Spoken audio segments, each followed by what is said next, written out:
W3JOE, what is going on, ladies and gentlemen? We are back for another episode of Cup of Joe with Web3 Joe. That's Web3 Job Ops and Events, your hub, headquarters, and home base for Web3 talent and recruitment. If you are looking for work in Web3, we would love it if you would show us some love, follow the page, join that Telegram in there because we regularly have opportunities in that Telegram chat, whether that be junior level, mid-level, senior level. And as we go over this conversation today with our honorable guest on how to get hired, how to be successful in a Web3 role, that's exactly where you can find a few. So make sure to tap in. And of course, shout out to Web3 Joe for powering these spaces.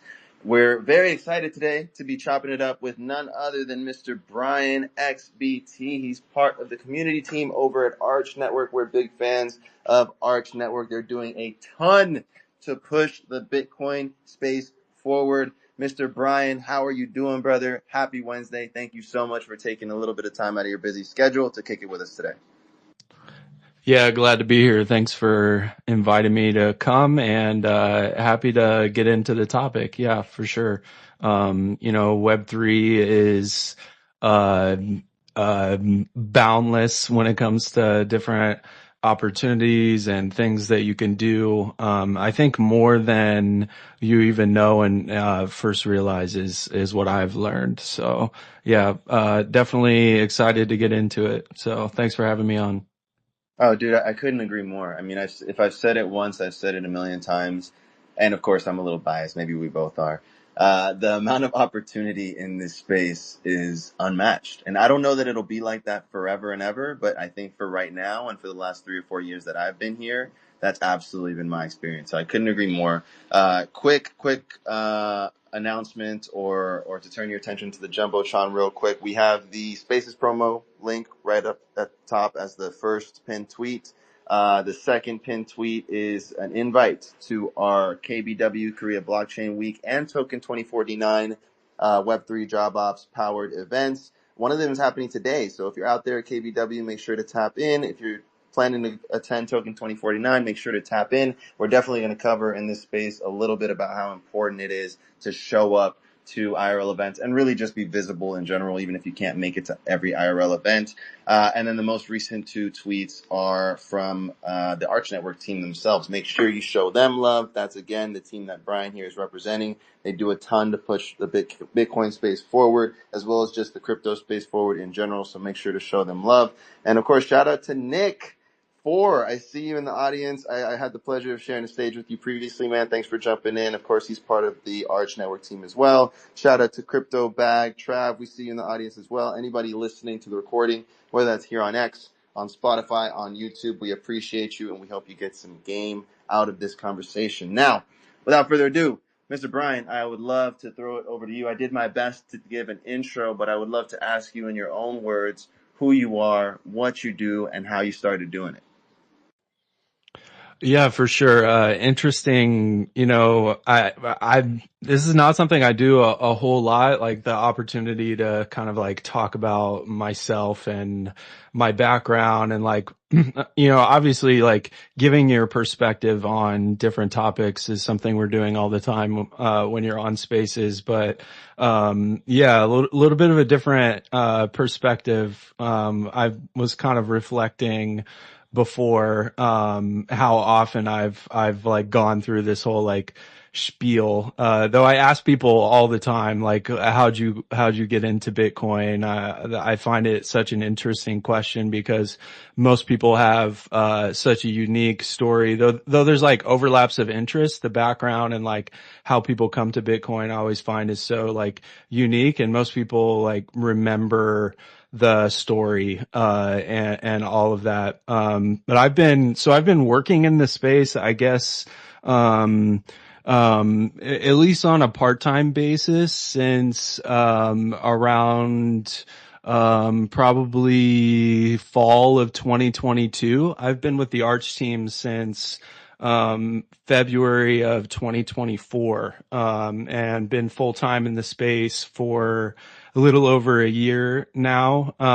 Before that, so kind of like going way back, my sort of like my interest and what got me into crypto. My background, I was a high school teacher before, and like pre-COVID days, I remember and sort of like my experience with being a high school teacher was a little bit different. I coached football and in the summer times and like all of the breaks and stuff, because I coached football, I got like a stipend and all of that kind of stuff. So I never really had a part-time job. So I was just hobbyist, follow my own interest and stuff. I remember I had followed Gary Vee in 2017. I can't remember the context, but some other people that like posted loosely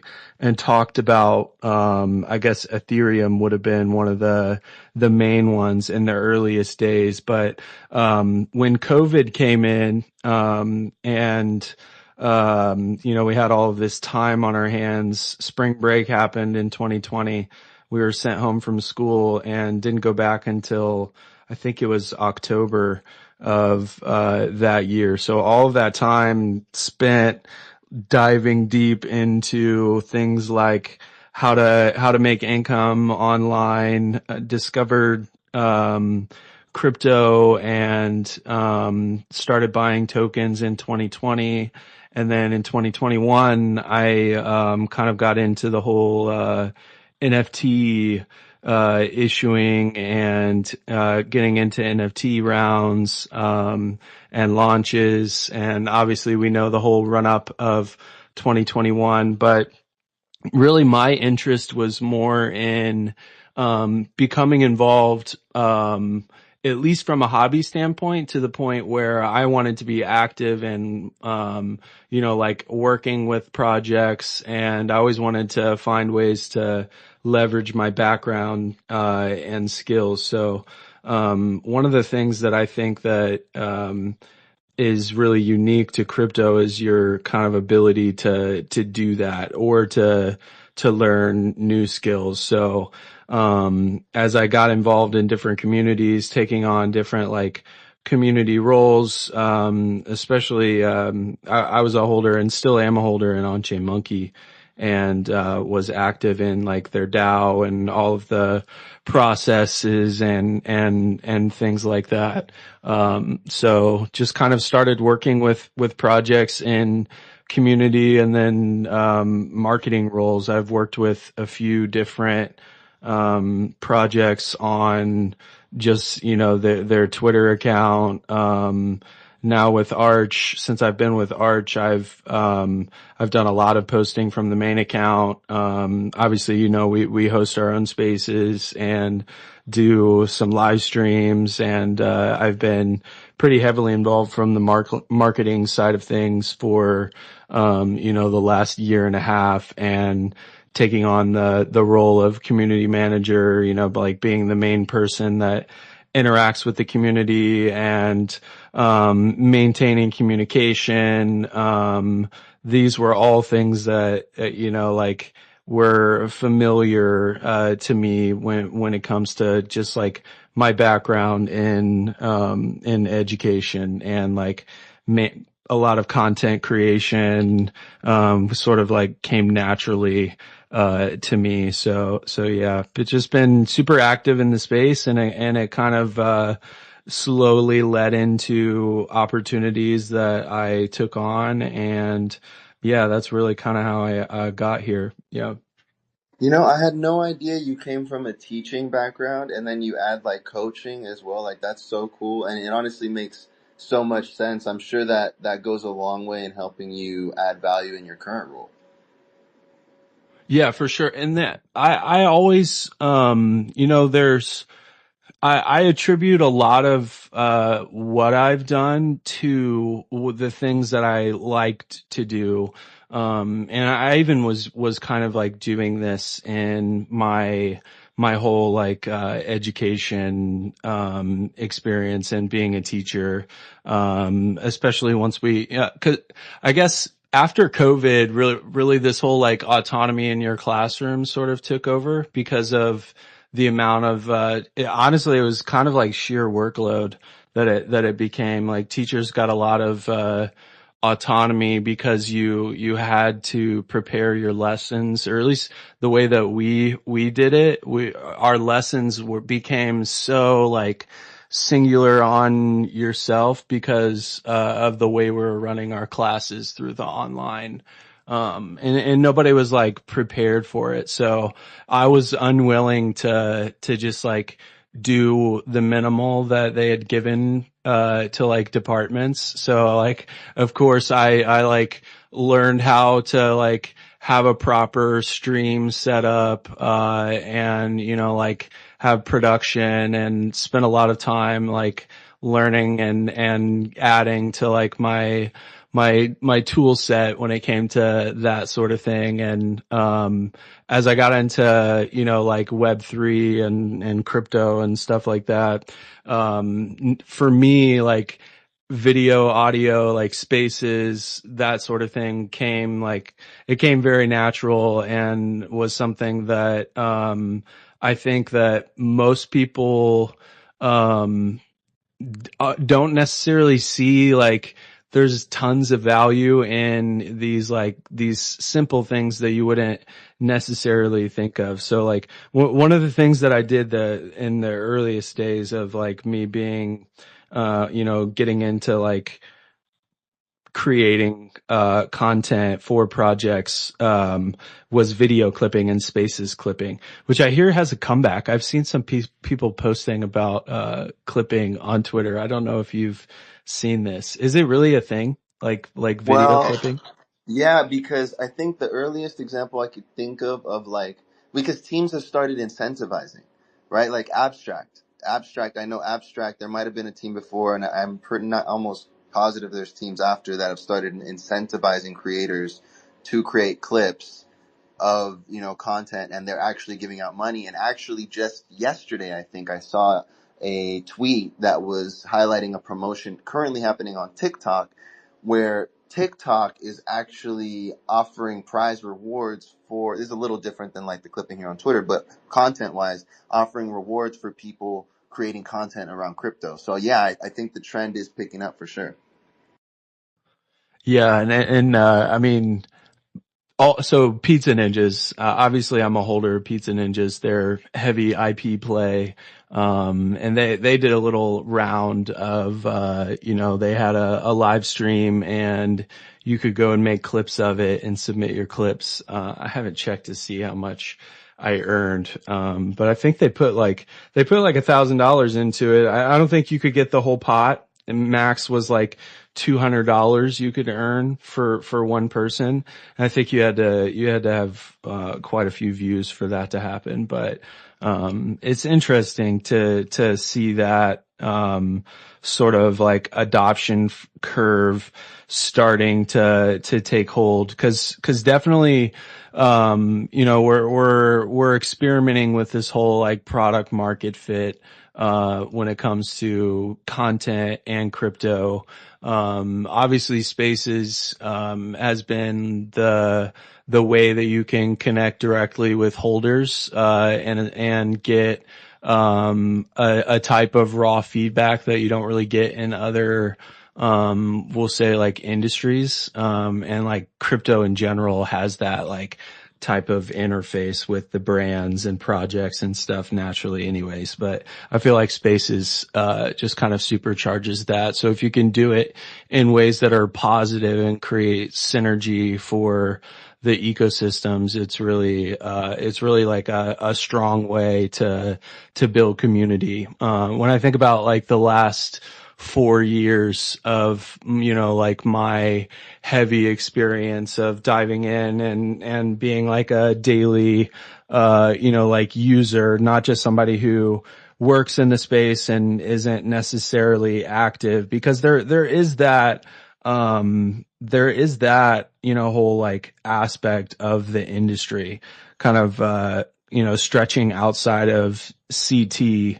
There's, YouTube world is like, obviously that's content related as well, but we kind of like forget that there's this whole like global market that has been existing when it comes to issuing coins and building tooling and infrastructure projects around crypto, and venture capital permeating through the space over those years. I think that being involved in Bitcoin projects in the last year has been a little bit unique because we've gotten to see the kind of like the advent of that, like really taking hold in the space. And that's to me going to be one of the more exciting things is when we get to a level of having like full ecosystem. What's it going to look like in terms of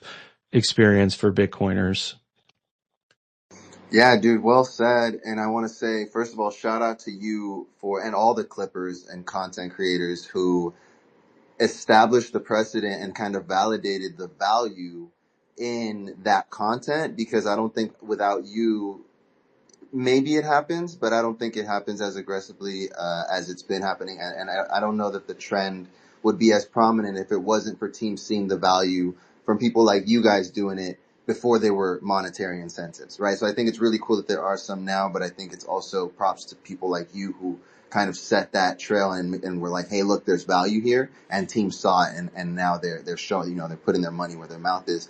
Also, shout out to you for, I resonate with so much of what you're saying, but like, I think sometimes there's this idea that like, when you come to Web3 and it's like, where do I fit in? I have to like, be Web3 now. And I think your story really illustrates that whatever it is you're doing right now in Web2, and again, that line between Web2 and Web3, it's getting less and less blurred every day. I think, that it's becoming more one.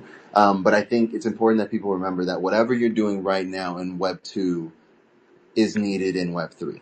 Web3 isn't this other planet that like, you have to change everything you're doing or like learn. It's amazing because you do get to learn new skills, but whatever you're doing right now is needed here. And I think you're a great example of that with your teaching and coaching and just always wanting to go that extra mile. We're about to get into like the practical stuff of like interviews and negotiating. But before we do, one more question on like your story. Has your experience in Web3 like met your expectations? Which is kind of a funny question because I don't know what you would really expect coming into it, but like what has been your experience since coming into the space? And then also like what have been some of your favorite milestones you've accomplished since getting here? I don't know that I had any expectations necessarily. And I continually find that like my paradigm has just changed entirely from my experience. And, if anything, that's what I think that, people could, if anything, you could understand that more, but how could you, honestly? But like the possibilities of, what you could be doing in, short amounts of time are, really, really endless. When it just like, my experience getting into the Bitcoin ecosystem in particular, I feel like it is a unique opportunity for people who were, around for the NFT craze, and everything that happened, with early meme coins to kind of step into the more, I guess we'll call it professional, but to me, it's just at the end of the day, it's just the most long term, the longest lasting like reason for sticking around in the space. People get onboarded for various reasons, like based on their experience, but what you decide to stick around for, whether you like start to leverage skills that you had before or start to gain new skills, to look for different opportunities based on like the emerging ecosystem. The best things that you can do are really just to kind of like get involved, wherever you can or however you can, I think. That's a fact, bro. And it can sound a little bit vague and maybe not as like hard advice, but that's literally it. And that's how I got into it. And honestly, almost every single conversation we have on this weekly spaces, well, every Wednesday and Friday, like that comes up very often of like, oh, I just was doing something that I enjoyed and people took note and gave me the opportunity to add that much more value. And again, I think that is such a like amazing opportunity that we have in Web3. I think it's something that can happen anywhere in any industry in the world.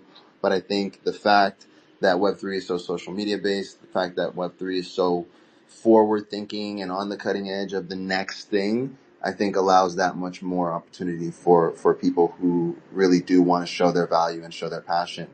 And But even just yeah, networking based, yep. that like, and,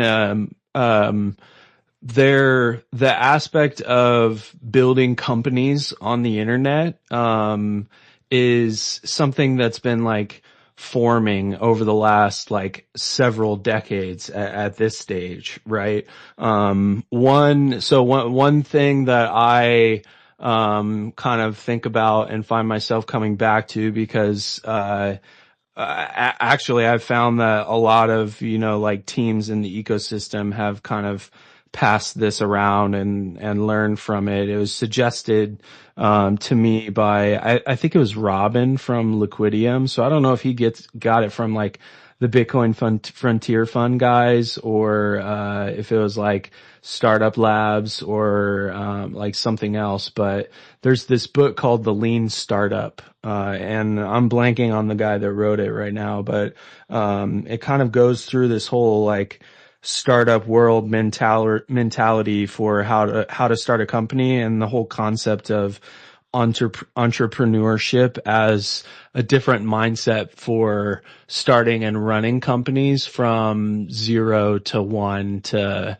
like full market share and adoption for like launching your products. So, learning from, different, things like that has been a new paradigm for me, and, kind of, adapting. I think like understanding, that aspect and being able to apply yourself into that framework, is something that people don't necessarily see at first, but, what it allows for, because people have adopted this like high velocity and like low overhead, and, when you pair that with building decentralized teams, then finding remote work is, like it's something that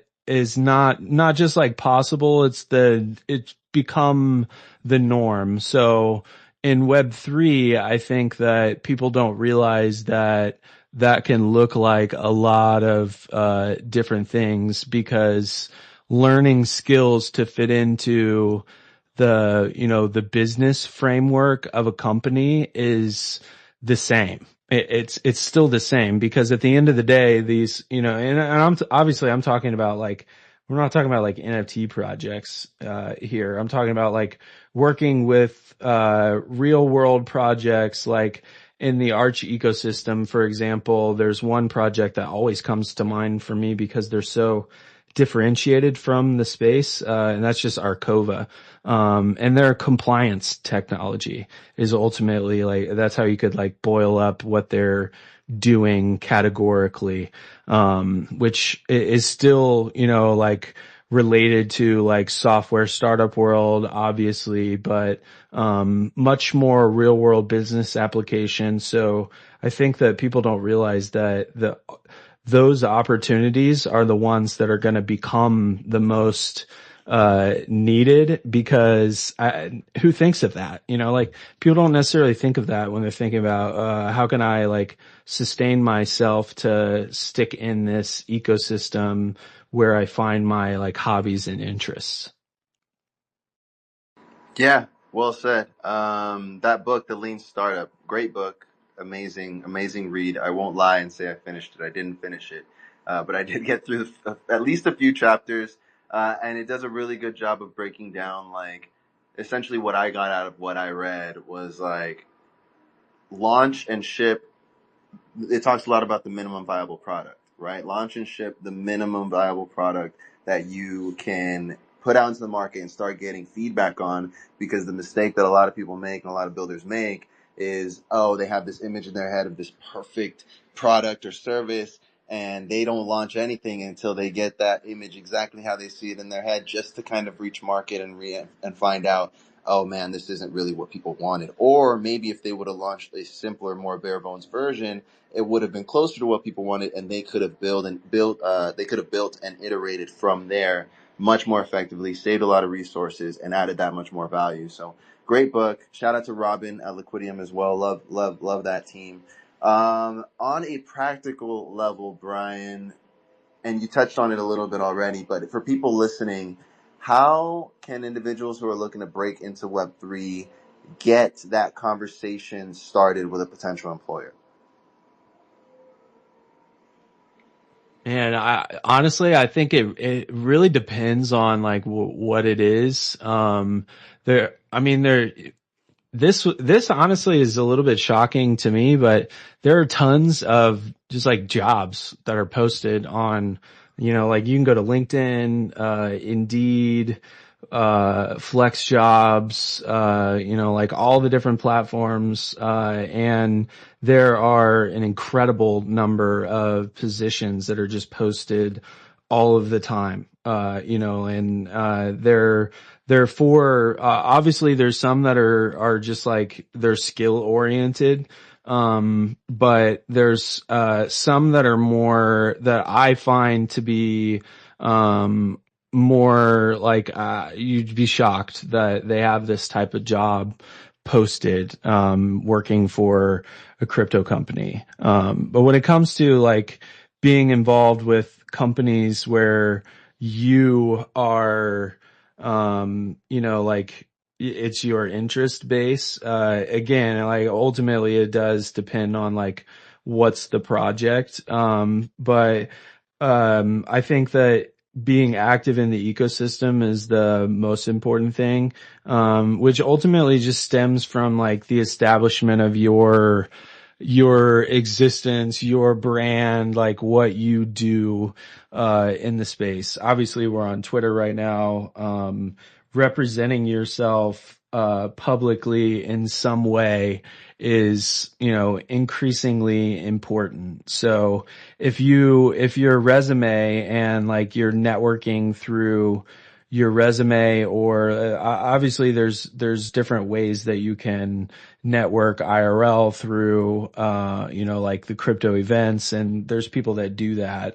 I've been to crypto events, but, that just wasn't necessarily my experience at the time. So I don't even know like how it goes for people that are like out there networking from like a job search, perspective. But obviously you're meeting tons of people, all of the time. But regardless, it's the most important thing is, I think, establishing like your voice and your brand and how you're contributing to, whatever it is that you want to be involved with. So if you're trying to work with projects specifically from a skill set, like for me, just for example, I've worked with some projects on, like just their Twitter, from like content creation to,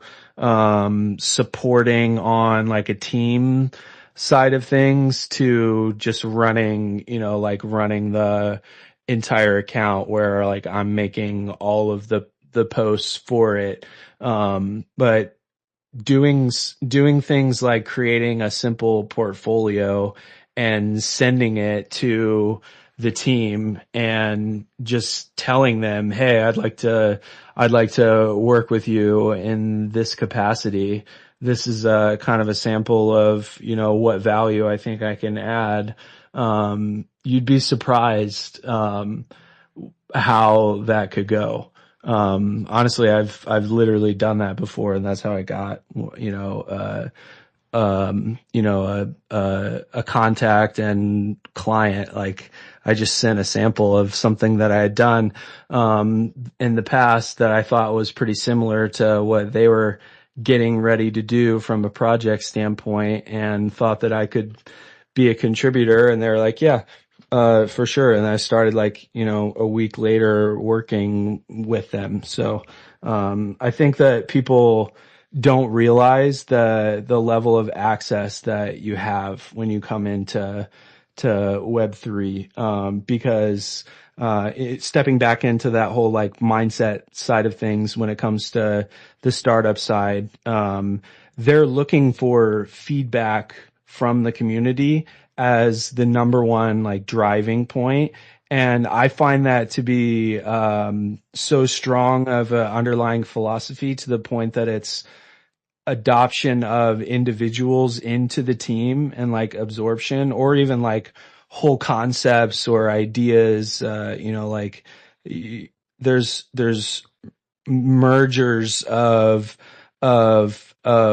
things that have existed separately, and then you put them together, and then they come out as a finished product, when it comes to like early concept phase of, the Bitcoin startup space. And obviously this would be the experience for all of crypto more broadly. But being an active contributor, I think, is something that is welcomed. And if people just start doing it, and if you're open and just kind of like share what you want to do. Obviously it's not always going to work, but you'd be surprised, the possibilities there.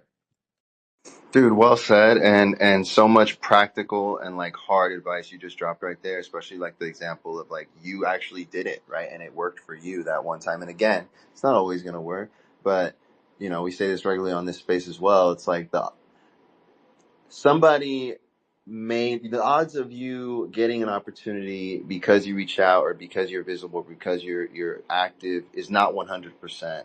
But the odds of you getting an opportunity when you're not visible and you're not active and you're not on the radar is absolutely 0%. Right? So you want to give yourself a chance, and you want to show that you care. And I think what a lot of what you said just boils down to is like being visible. And I appreciate that you said like maybe IRL events aren't for you, but hey, jump on the timeline. Maybe Twitter content isn't for you, but hey, jump on LinkedIn. Jump in the DMs. A lot of people are very, very active in the professional side of Web3, and they don't post a lot of content, but they're active in the DMs. They have portfolio work that they can show. So it comes down to like being visible, showing that you care, and showing and having evidence, right, that you care as well. We're going to be live for another 10, maybe 15 minutes or so. I see a lot of awesome PFPs in the audience. Shout out Nick. Shout out Iceman. Shout out V-Friend. Shout out the cats. Shout out once again Crypto Bag. Shout out Art. Shout out Arnav. Anybody listening recording, whether that's here on X, on Spotify, on YouTube, we appreciate you. And if anyone wants to jump up, join the conversation, feel free to hit that request button in the lower left-hand corner. No pressure, of course. Feel free to stay listening. But we would love to have you if you have anything to share. Um, great advice, Brian. When it comes to you got the team's attention, and now they want to have a conversation. Sometimes I say interview, but I know sometimes in Web3 it's like it can be a lot more casual than that, and sometimes it can just be like, hey, you're starting next week. But what advice would you have for people listening to make sure that they go into the interview prepared to succeed? I think the number one thing that you could do is use some tools to prep yourself. And this isn't even something that like I did for like some of the roles that I've had, but just kind of thinking about what I would do if I were looking into some of the roles that, like that I'm thinking about, and kind of like how I think about my own workflow now, just working professionally in the space. And my own experience, and I think that this has probably been everybody's experience for the last like few years is that every role is shifting towards using different tools, and specifically it's like AI tools.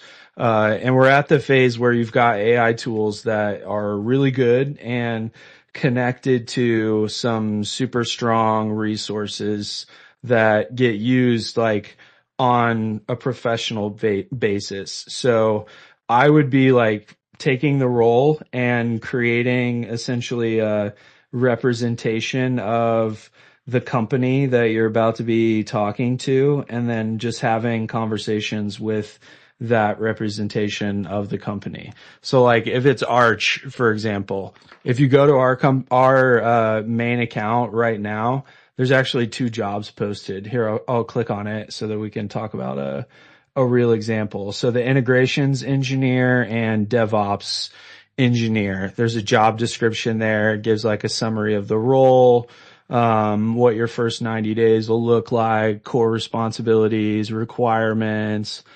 different stuff. But then you can also go to like the website itself and essentially feed every bit of information you can find about like this company, the role itself, and then mock the process of like taking it on.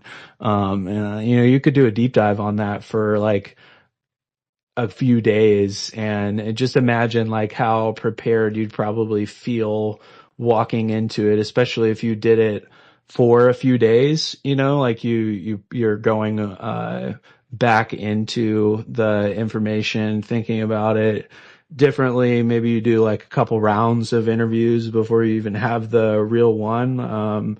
Because ultimately finding ways to leverage AI when you take on the role is something you should be doing already.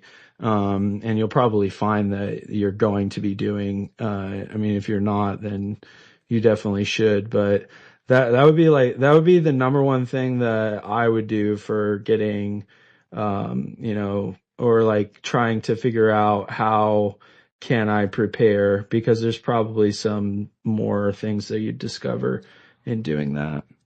Bro, that is so, so real. And I don't know that it gets more practical than that. I mean, I love that you actually jumped over to Arch and actually called out a couple opportunities that you guys have right now. And that's, by the way, shout out to Web3 Job Ops. I help them with the marketing side, I help them with the social media side, but I also do a little bit of the recruiting for them as well. And one of the things that we actually do is when we have a candidate that is cleared for that first interview, when a client says, "Hey, we'd like to have a conversation with this person," we're trained as recruiters to take our job description that we have for that role, plug it into ChatGPT, plug it into Grok, whatever your favorite AI tool is, and ask it to spit out 20 possible interview questions. And we actually share that with the candidates to give them that much more opportunity to kind of prepare. And everything you just touched on is so relevant and so helpful as well, man. And then especially, I love your point about if and when you actually get the role.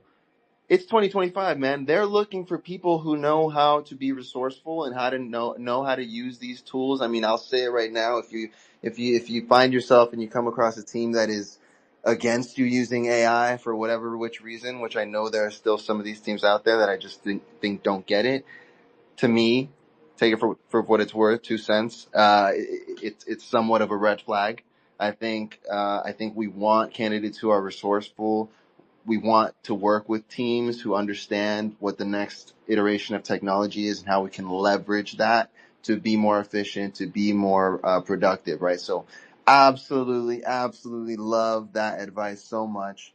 We're getting to the end of the space here. You've given us so much practical advice. Every single week, we try to touch on a specific topic of the interview, of the getting hired process, of the being successful in a role process. And this week, we're talking about follow-ups. So I want to touch a little bit on follow-ups before we close out.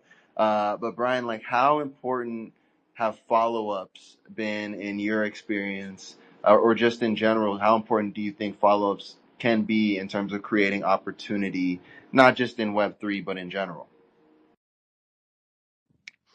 By follow-ups, you mean by like you continuing to follow up afterward? and Yeah, yeah. pursuing the Like you reach opportunity. out and you don't get nothing. And I think a lot of times people are like, oh, well, on to the next. And I think oftentimes you can find a lot of value in kind of touching base one or two more times, respectfully and reasonably. Yeah, ultimately I think that just the way that I would be approaching, like, how am I interacting directly with someone? 'Cause, like in my experience, like just going back to the example, like I was literally sending a direct message. I pinned up top actually the thread that I had shared when I got, like this example that I've been using to talk about. But I guess ultimately the thing that you want to do is go to the point of getting a response. And the way that what I was trying to do is just demonstrate value. So, I would be like adding value and then showing like how I had done it. But continuing the conversation uh, to, to kind of like, show your portfolio through experience and discussion is kind of like how I was thinking about it, because at the time I was doing this with, I mean, there were 3 or 4 different things that I was looking at the time, as far as like adding to my work that I was doing. So I was approaching it from like a conversation standpoint and starting a conversation about the topic that they're, like working on, and how I would add value, rather than just saying like, hey, I want to have a job. Can you give me one? I don't know that that's necessarily like what people are looking for, but to me, it answers a lot of questions and provides the most background up front that it can, within hopefully the proper context. 'Cause like, so, the thread up top is, it's actually like the product of a long, process, but it was like a creator content series that I went through for over the course of like 6 weeks. Gosh, I guess this was back in 2023. But I did this for On-Chain Monkey DAO. And now it just kind of like lives on this account as a thread, for, like how you can create content and stuff. So I was using this as like my portfolio piece that I was sharing, essentially. And in context, like this was for the Pizza Ninjas, creator boot camp that they did way back when, which they're kind of like expanding on it now, all the IP stuff that's happening, here. They have like the IP school coming up in October. But I helped to produce the boot camp that they did, the like 12-week creator boot camp of like how to create content using your IP.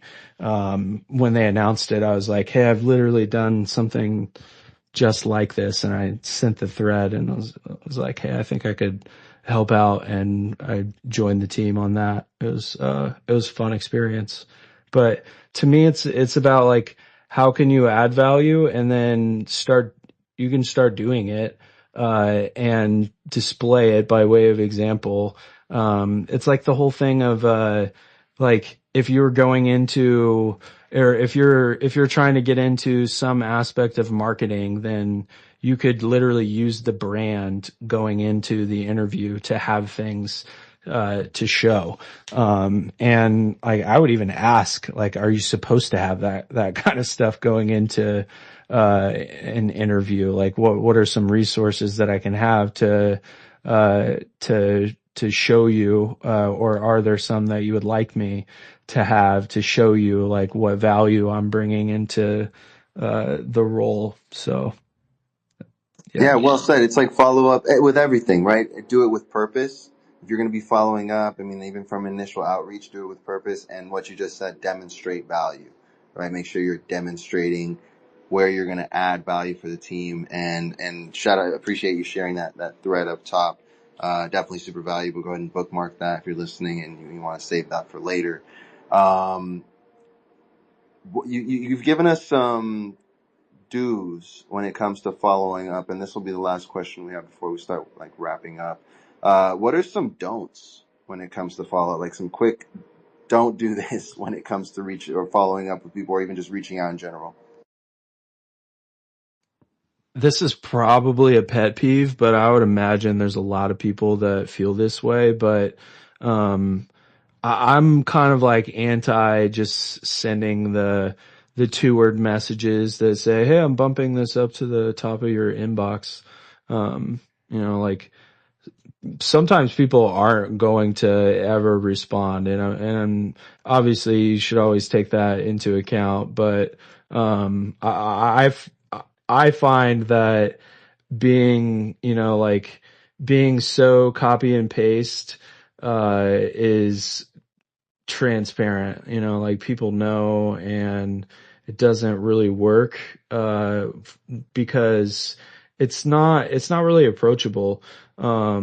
Even like the way that I've like the thought process that I go through for how can I create this like interaction, it doesn't start with sending a DM. Like very much like interaction on the timeline is like the first thing that you should be doing when it comes to people that you're networking with. Not like sliding in DMs because they don't even go to them, first of all, and then people get tons of DMs, especially if it's like somebody that people want to work with, and then sending like 2-word messages that everyone is sending, including the bots or like whatever, all of these like marketing things that you get from the thousands of agencies that exist globally that'll get you 100,000 followers on Twitter. I'm sure that you guys all get those where they're like, "Do you want to promote your account with us?" No, I don't. I don't want to pay for bots to like my posts, or anything like that. But yeah, so like the whole networking thing, I think that people get too narrow-minded into a single interaction, and you have to think more organically about how this person is experiencing you holistically. And just kind of a funny story. This has nothing to do with like getting a job, but just to kind of give you an example of how it could be like really concrete. Do you guys remember Drifter Shoots? You might. He's a photographer that did the series called Where My Vans Go. He's an urban city climber and climbs up to like the top of skyscrapers and takes photographs. But his unique thing was he would take a photo looking down and you could see his Vans shoes in the photos. And it was like a series that he did. And I like in my adulthood have gotten to this point where I have this like visceral fear of heights for some reason. It's odd. I get like nauseous. Like I can't even go up in the real tall skyscrapers anymore, and like Ferris wheels. I feel like I'm gonna vomit. It's terrible. It's so bad that I could be scrolling through Twitter, and I would see one of his photos where it's like looking down from the top of a skyscraper. My stomach would drop all of the time. And this is 2021 days where, like you're heavy interacting with projects in the space. So, and like reply guy strategy and stuff. So I would always use the specific emoji when I would reply to him. The vomit emoji, but there's 2 of them in particular. And I would do these like super specific, I thought of them as like branded replies to Drifter Shoots. I think he followed me at one point, and like I was just one of the people that was interacting with him. But finding ways to like have an actual real human connection with somebody can go a long way. So I wanted to be able to, like, if I met him at an event one day, be like, hey, I'm the guy that replies with a vomit emoji on your pictures all the time because you put me up on top of a skyscraper when I'm scrolling through Twitter and make my stomach drop, dude.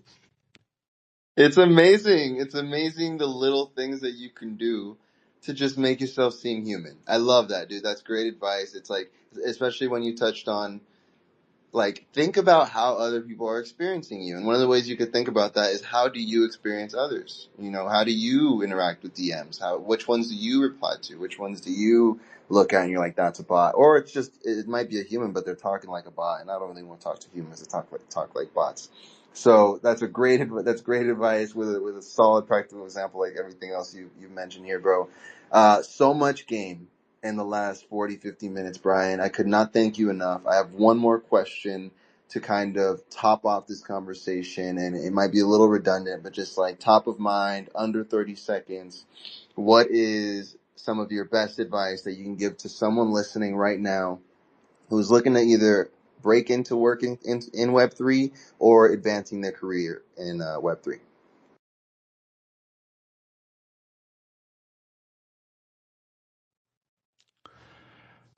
I think that the number one thing that you can do is maintain your consistency. So once you have your plan, then make sure that you continue it for, like you can't expect for results to happen, immediately. And thinking about, like from a personal perspective for me, things have always centered around like content and creating content. I recently had the idea, like maybe I'll start getting into TikTok, and I wanted to kind of like challenge my content creation side of things a little bit more. So I've been creating every day so far for since I started, and hopefully can maintain the consistency that I started with. But yeah, I think that, like all of the algorithms are aimed on like you being present and being consistent in whatever it is that you're doing. So, and like human behavior is also there as well. Like you just being present and an active contributor all the time is something that people notice. So, yeah, like if you're the person who's always there, always shows up, is everywhere, and has that level of consistency, I think that that's the one of the like most like outside of the set of skills. It's not a skill at all, but that's one thing that everybody can add, that'll go, it'll multiply your results comparatively to everything else. Is just like, like don't burn yourself out. Like if I'm not posting 10 videos in a day. I've been trying to do this regimen of three. They're not even all videos. But so far I've been able to do it. So hopefully we'll continue. Number one thing is definitely consistency. So, um, I got that. I always think of this advice from, there's this YouTube channel, called Think Media. And their thing is you got to just click record, which is the dumbest thing ever. It's like, of course, to make a video, you have to click record, but the whole idea is like, just do it. Just click record, like starting from where you're at, start going, right now and grow forward, ultimately is because people will hesitate and take forever and paralysis by analysis. No, facts. And you mentioned Gary Vee earlier. Something he talks about too is like just document over create, right? Be present, be consistent, and be human. I love that, Brian. We have to wrap up in just a couple minutes, but we got Crypto Bag Trav up here who has been rocking with us the entire space. Trav, thank you so much for joining us. We'll give you hopefully less than a minute or so to kind of contribute to the conversation, and then we'll wrap it up. What would you like to add, fam? How are you doing? Yeah, I'm cool. I was just coming up to say what's up to everybody, and I like this space. We appreciate you, man. You've been rocking with us since the beginning, and it means a lot that for you to be here, and hopefully you got some value out of it, man. We appreciate you. Awesome. Brian, I'll throw it back to you one more time for any final thoughts before we get up out of here, bro. You've been amazing. Couldn't thank you more. Yeah, man. I mean, I'm, kind of like jumping back to where the space we're in. Like, this is Web3 job opportunities. I couldn't be more excited about the future of what's happening, with crypto, Bitcoin specifically. That's what I've been, focused on for the last few years. And working with Arch, we're getting very close to launching on mainnet, and all of the DeFi opportunities that we've all heard about for the last several years, I think are going to make their home on Bitcoin. And being active and involved in the Bitcoin ecosystem, I think will continue to have its fruits. And Arch is I think going to be a big part of that. So I couldn't be more excited to be continuing working with the team, and for the opportunity, and all of the things that have been accomplished, and just kind of being present for all of the other things that are going on, with ordinals and runes and alkanes and BRC20s, and all of the different things going on around Bitcoin. Liquidium has been growing as a company. They've made some exciting announcements that I think are really cool, as one of those like early OG startups in the space that grew out of the ordinals. Now they're kind of like stretching into more cross-chain lending, DeFi. There's all kinds of different projects that I think are really exciting, and being traders and holders and involved in all of this ecosystem, I think is, super exciting, and I'm bullish for the future and where it's all going to lead. So yeah, super excited. Thanks for having me. Appreciate the conversation, and good luck to you guys with all of your growth here. I think you've been doing this for a little while. What's this, number 16, episode 16? So super cool that you started this whole bootstrapping content onto promotion. And I have a buddy who works in staffing. He works in IT. It's IT staffing. He's like a team lead for, I can't remember the name of the company. And I've told him like 100 times that he should get into staffing and crypto and Web3. And look, you guys are doing it. It's great. Brian, you're the man, bro. Seriously, couldn't be able to do stuff like this without amazing people like you willing to show up and share their experiences. Shout out to you. Shout out to Arch Network. Shout out to everybody in here. Shout out to the cats. Shout out to Nick. Shout out to Goalspiration. Shout out to Arch. Shout out to Crypto Back Trav. Make sure you guys show love to Arch. Please show love to Web3 Job Ops if you can. And that has been our show, ladies and gentlemen. We appreciate you. We are rooting for you. And until next time, we will see you soon. Take care, gang.